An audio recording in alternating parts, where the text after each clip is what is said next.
Somaliland dhulkii ugu istiraatiijisanaa Jamhuuriyaddii Soomaaliya wuxuu 30 sano haystaa calan u gaar ah, lacag gooni ah, ciidan awood leh, siyaasad madax bannaan, amni iyo isku filnaansho. Kelmadda ugu badan ee la daabacay xaggooda waa inay ka gooyaan Soomaaliya iyo rajada ictiraafka. 30 sano ayaa laga joogaa maalintii Burco laga maqlay ciwaan weyn oo ay adkeed in lagu dhiirado. kumanaan kun oo ruux ayaa ku damaashaadayay xalla ilaa iyo maanta bartamaha caasimadda Hargeysa iyo magaalooyinka waaweyn ee Somaliland. Farxadda, damaashaadka, isu marxabaynta, hadiyadsiinta iyo dhiirigelintu malaha waa ka xoog badan tahay sida koonfurta looga xuso 1 Luulyo.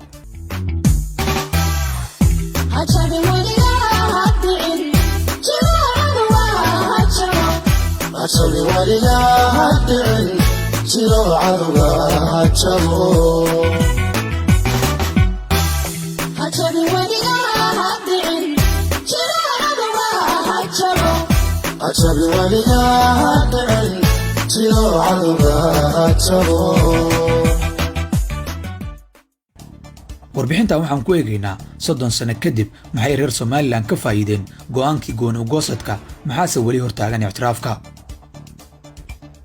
faa'iidada go'aankii Burco ee Somaliland wuxuu jeexay dariiq lagu gaaray 4 arrimood oo ay gaari waayeen dhammaan gobolladii kale ee Soomaaliya.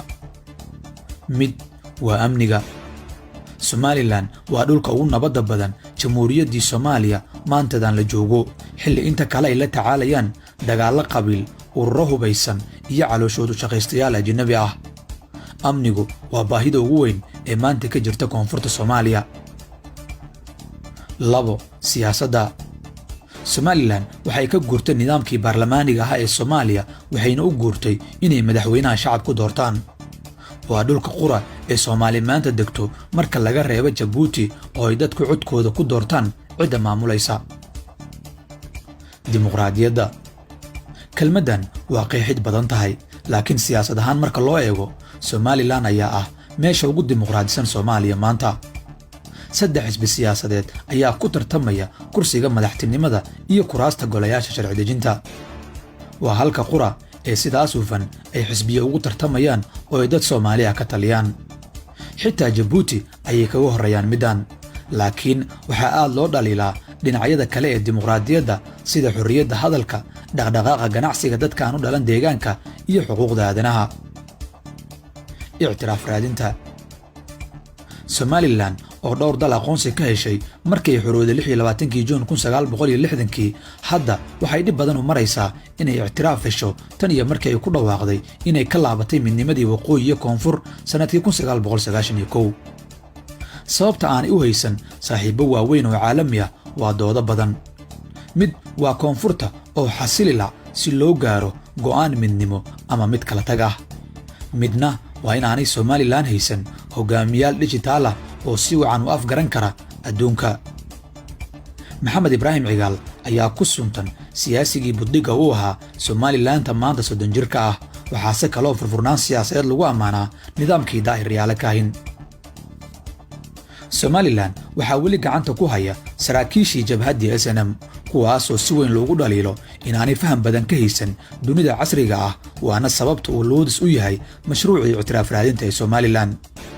waxaa weli aad u yar fursadda ay hoggaanka sare ku gaari karaan kuwa sida casriga ah ula falgeli kara adduunka. midnimada. dowladda federaalka ee Soomaaliya waxay 12 sano la soo dhaafay waday dadaal ay ku doonayso in hab wada hadal lagu xalliyo arrinta Somaliland oo la isku soo celiyo labada gobol, laakiin waxba kama soo bixin.